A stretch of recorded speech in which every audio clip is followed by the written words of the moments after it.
Hi my dear viewers, మేము తిరువనంతపూర్ వెళ్ళాం. తిరువనంతపూర్ దీనినే త్రివేంద్రం అని కూడా అంటారు.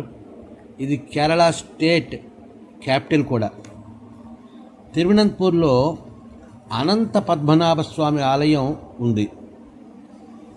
ఈ స్వామి దర్శనం, అనంత పద్మనాభ స్వామి దర్శనం మేము 2 సార్లు చేసుకున్నాం.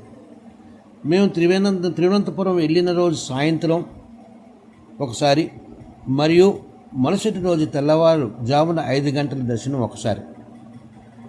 అనంత పద్మనాభ స్వామి ఆలయం ప్రపంచంలోనే అతి సంపన్న ఆలయం. ఇచ్చట దర్శనానికి మగవారు సాంప్రదాయ దుస్తులు ధరించవలసి ఉంటుంది. అంటే లుంగి ప్లస్ పైజమా. ఆడవారు చీరలను ధరించవలసి ఉంటుంది. మనం దర్శనానికి వెళ్ళేటప్పుడు బట్టలు మార్చుకోవడానికి, మన వస్త్రాలు మార్చుకోవడానికి అక్కడ రూమ్స్ ఉంటాయి, ఉపయోగించుకోవాలి. సెల్ ఫోన్స్ కానీ ఎలక్ట్రానిక్ వస్తువులు కానీ ఆలయంలోకి అనుమతించరు. దాన్ని భద్రపరచడానికి ఆలయం ముందు రూమ్స్ ఉంటాయి, ఇచ్చట భద్రపరచుకోవాల్సి ఉంటుంది. మన అనంత పద్మనాభ స్వామి ప్రపంచంలోనే అతి సంపన్నమైన ఆలయం. ఇచ్చట నిధులు భద్రపరిచిన గదులు మనకైతే చూపించరు ఎక్కడున్నాయి అనేది, కానీ ఆ గుప్త నిధులని సుప్రీంకోర్టు అనుమతితో 3 రూములు తెరవడం అయినది. 4వ రూము 5వ రూమ్ అనేది తెరిచేటప్పుడు కొన్ని ప్రాబ్లమ్స్ వచ్చాయి. దానివల్ల సుప్రీంకోర్టు మళ్ళీ నిరాకరించడం వల్ల 5వ రూము నాగబంధం వేసి ఉంటుంది కాబట్టి దాన్ని తెరడం అవ్వలేదు. అనంత పద్మనాభ స్వామి ఆలయం ముందు మనకి రూమ్స్ ఉంటాయి. ఆ రూమ్స్లో ఉండడానికి మనకి మంచి ఫెసిలిటీసే ఉంటాయి. రూమ్స్ కూడా మన బడ్జెట్కి తగినట్టుగానే 1000 రూపాయల నుంచి 5000 రూపాయల దాకా మనకి ఉండడానికి వసతి ఫెసిలిటీస్ ఉంటాయి. తప్పకుండా అనంత పద్మనాభ స్వామి దర్శించుకోండి, చాలా ప్రశాంతతని పొందుతారు. మేము తెల్లవారుజామున 5 గంటలకు కూడా స్పెషల్ దర్శనం 500 రూపాయలు తీసుకుంటారు. స్వామివారిని దగ్గర నుంచి చూడడానికి అవుతుంది.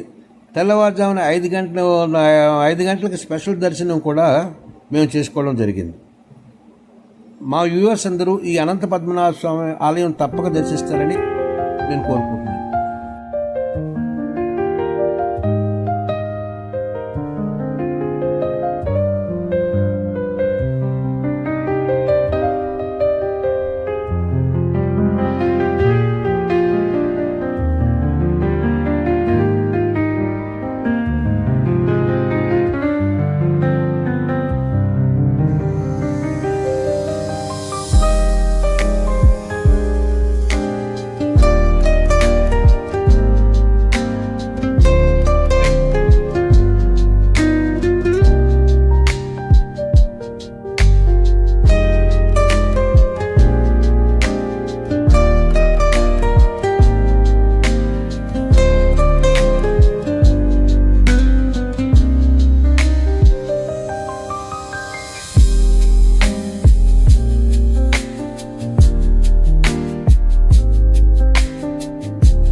ఆలయం దగ్గరలో, అనంత పద్మనాభ స్వామి ఆలయం దగ్గరలోనే మేము లాడ్జీ తీసుకున్నాం.